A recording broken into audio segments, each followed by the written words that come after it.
I bring you greetings from the Moravian Church in America, Southern Province. Our 14,000 members, our 53 congregations, 9 fellowships, and 5 emerging ministries, including the federated ministry that we share with you here in Winston-Salem, called The Dwelling.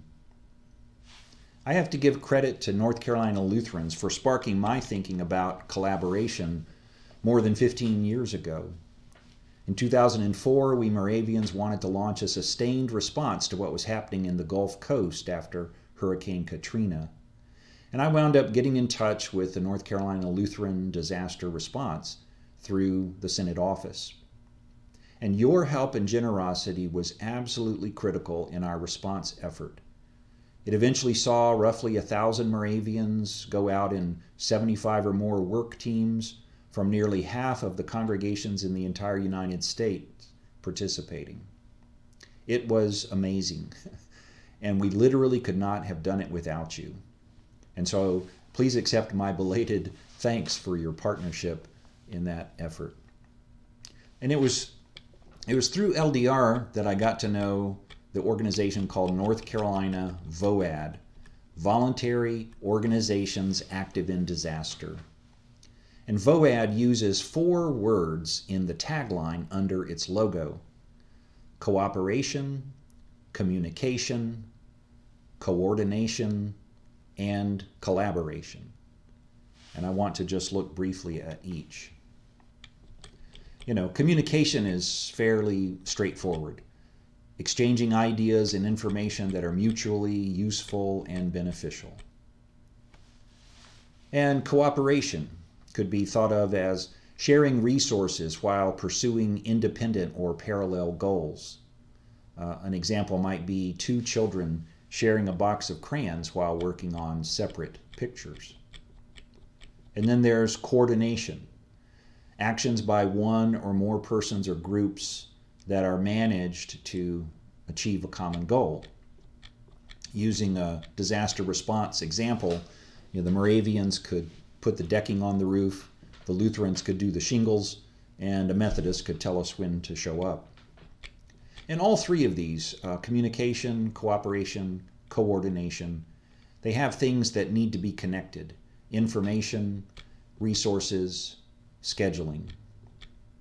And then we come to this word collaboration.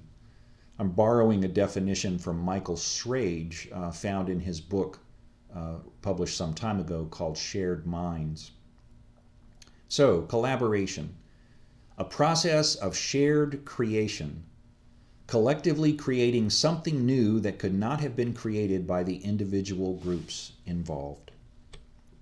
Each participant brings unique and complementary viewpoints and resources and ideas. Often the outcome is going to be greater than the sum of the inputs. It'll be stronger and better by being done together rather than alone. The process of collaboration begins with what if? And it resists what are sometimes called the 7 last words of the church. We've never done it that way before. It thrives on the 7 first words of the church. Let's try this and see what happens. In our schools and universities over the past 25 years or so, young people and young adults have been learning and practicing these 4 C's through an emphasis on working in teams. But the myth of the rugged frontier individualist persists. We are still captivated by the notion of a heroic solo action. We could take the Apostle Paul, for example. One way to view his ministry might be like this. He comes into town, he goes to the synagogue, he gets into trouble, he preaches someplace else, he gathers a fledgling church, he moves on to the next locale, and then he sends letters back to keep things on track. But then we come to passages of Scripture such as 1 Corinthians 3. Paul is addressing division in the Corinthian church based on who did what, Apollos or himself. And then he says, "For we are co-workers in God's service. You are God's field, God's building." Uses that word co-workers. Some translations have co-laborers, collaboration. So it turns out Paul is not the lone hero. Through all of his writings, he uses different words to frequently mention others. Partner, fellow worker, brother and sister for people who are clearly not his relatives, fellow soldiers, fellow prisoners, fellow slaves. People like Timothy, mentioned 26 times in the New Testament, or Titus, mentioned 13 times, and a litany of others, both famous and forgotten. People like Silas, Priscilla and Aquila, Phoebe and Apphia, Paul calls them his sisters, Epaphroditus, Philemon, Clement, Urbanus, Mark, Aristarchus, Demas, and Luke, and I have skipped more than a few. The words that Paul uses, these two words that he uses most of the time, are pretty significant. Partners and fellow workers. And Titus wins the prize for having both of them applied to him because Paul wrote, "As for Titus, he is my companion and fellow worker among you." Let's take a closer look at those words.